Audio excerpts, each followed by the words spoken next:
गुरु के यहाँ, गोविंद के यहाँ और गंगा के घाट पर कभी झूठ नहीं बोलना। गुरु के यहाँ, गोविंद के यहाँ और गंगा के घाट पर। इसका मतलब ये नहीं कि बाकी जगह बोल सकते हो,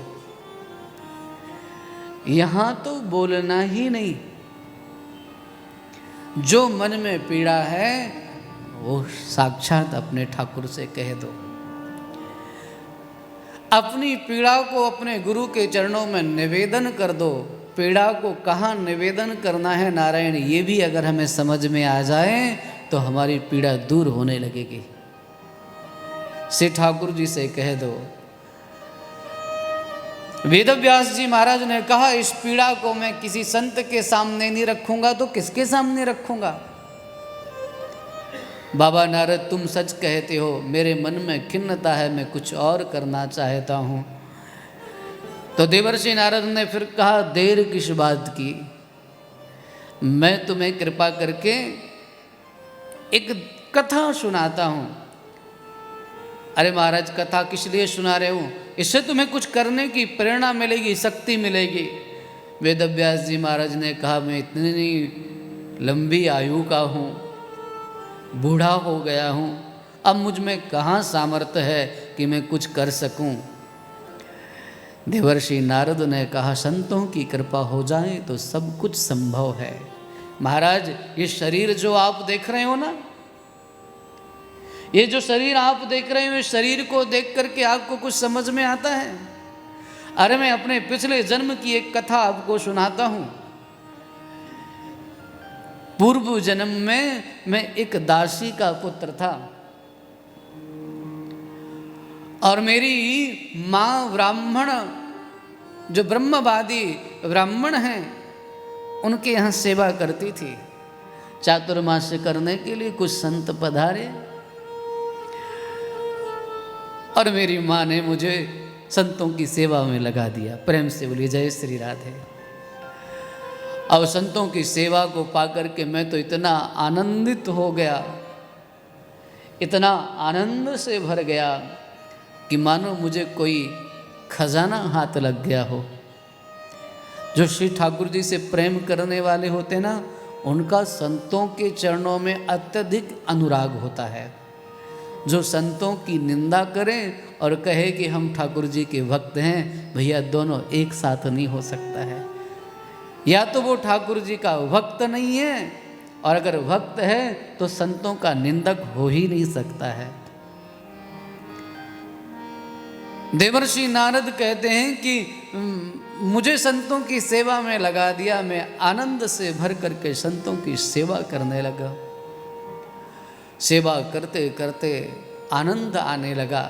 एक दिन मैंने उन सभी संतों से कहा, बाबा आप लोग सब प्रसाद पा रहे हो, आपसे मेरी प्रार्थना है कि आपकी जो थाली में, आपकी पत्तल में जो प्रसाद छूट जाता है, उसको हमारे वैष्णवजन शीत प्रसादी कहते हैं।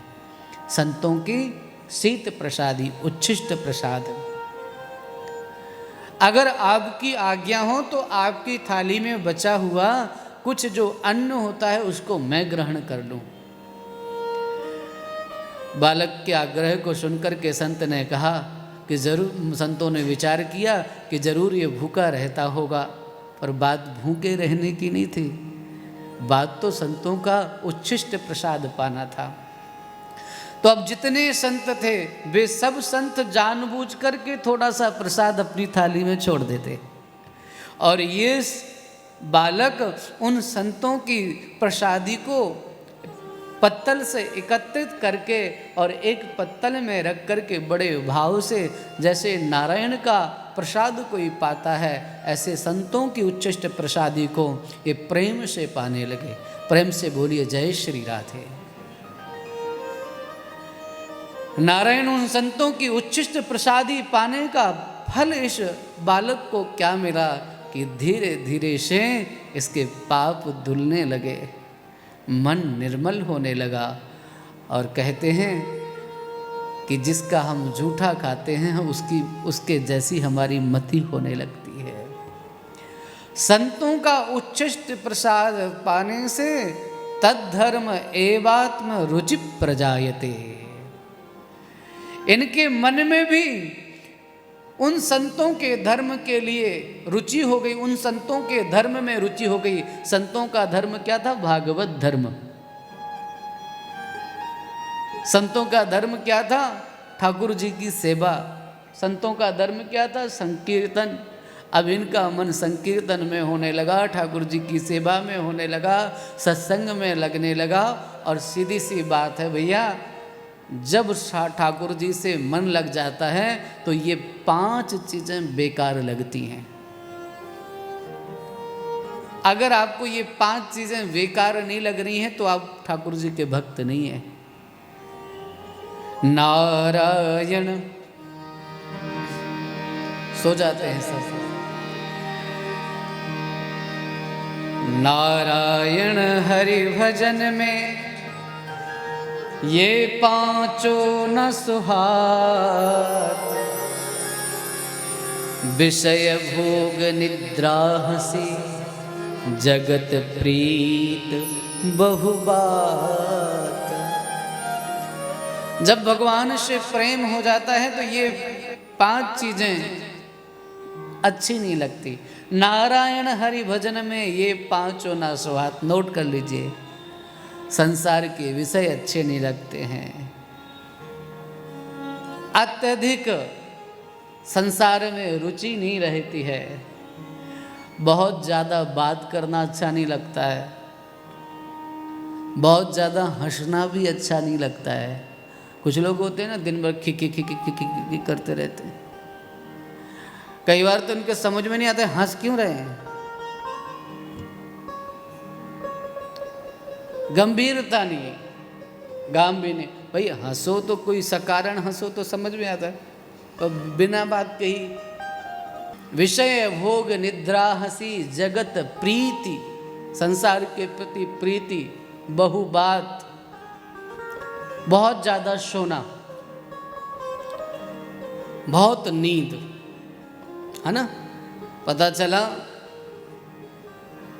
हो शारदा मैया अपने ऊपर मत ले लियो, बहुत ज्यादा उसको फिर नींद नहीं आती है। हाँ, अब कोई कहे कि ये 5 चीजें हम में घटित होने लग जाएं तब तो फिर हम सिद्ध हो जाएंगे ना। कुछ साधक भी होते हैं, तो अगर इन 5 में से आपके अंदर कुछ गुण भी आ गए तो भी सोच लेना ठाकुर जी की भक्ति आपके अंदर आना शुरू हो गई है। अगर इन 5 में से आपको कोई एक लक्षण तो आपके अंदर होगा। ऐसा तो नहीं हो सकता है कि 5 में से एक भी ना हो, 5 में से कुछ तो होंगे। उस बालक को श्री ठाकुर जी के चरणों में जब प्रीति हुई, संतों के चरणों में प्रीति हुई, अब कुछ भी अच्छा नहीं लगता। 4 महीने व्यतीत हो गए और समय आया, संत जाने के लिए तैयार हो गए। संत जाने के लिए जब तैयार हुए नारायण, तो ये बालक भी कहता है कि मैं भी साथ में चलूँगा। माँ कहती है मेरी बुढ़ापे की लाठी यही है, इसको छोड़ करके मैं जी नहीं सकती हूँ। अब संतों को बड़ा झंझट मालूम प्रतीत होता है, कि मालूम पड़ता है कि अगर छोड़ते हैं तो बालक दुखी हो जाएगा, और अगर लेकर के जाते हैं तो माँ दुखी हो जाती है। इसलिए संत ने बीच का मार्ग निकाला कि बेटा जब तक माँ है तब तक माँ के चरणों की सेवा करो, और जब माँ का शरीर ना रहे तब भगवान का भजन करने उत्तराखंड की ओर चले आना। मंत्र दीक्षा दे दी, तब तक मंत्र का जाप करो। प्रेम से भगवान का भजन करने लगा वह बालक। समय व्यतीत हुआ।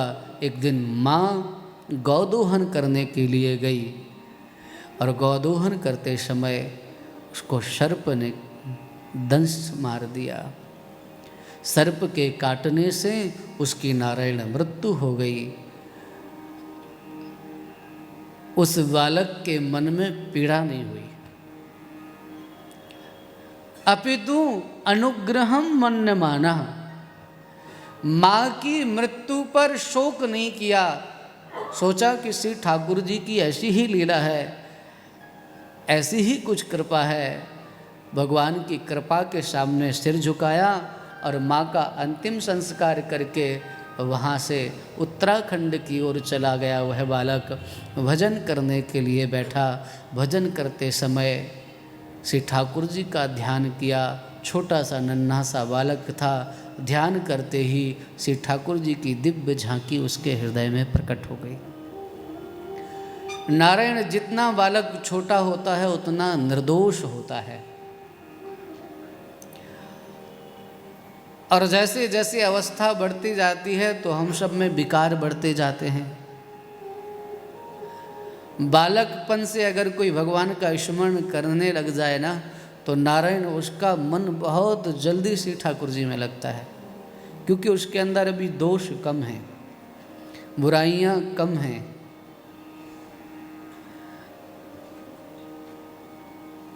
एक पिता दादाजी कथा सुनने के लिए आते थे तो अपने पोते को साथ में लेकर के आते थे।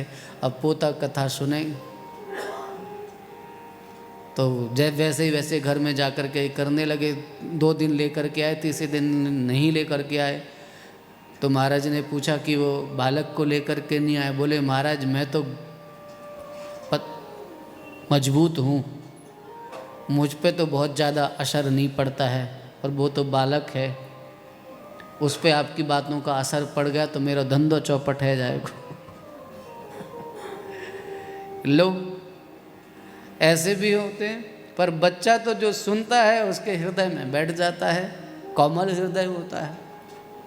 उस कोमल हृदय के कारण श्री हरि की झांकी उसके हृदय में आई। नारायण उस झांकी को देख करके आनंद से भर गए थे।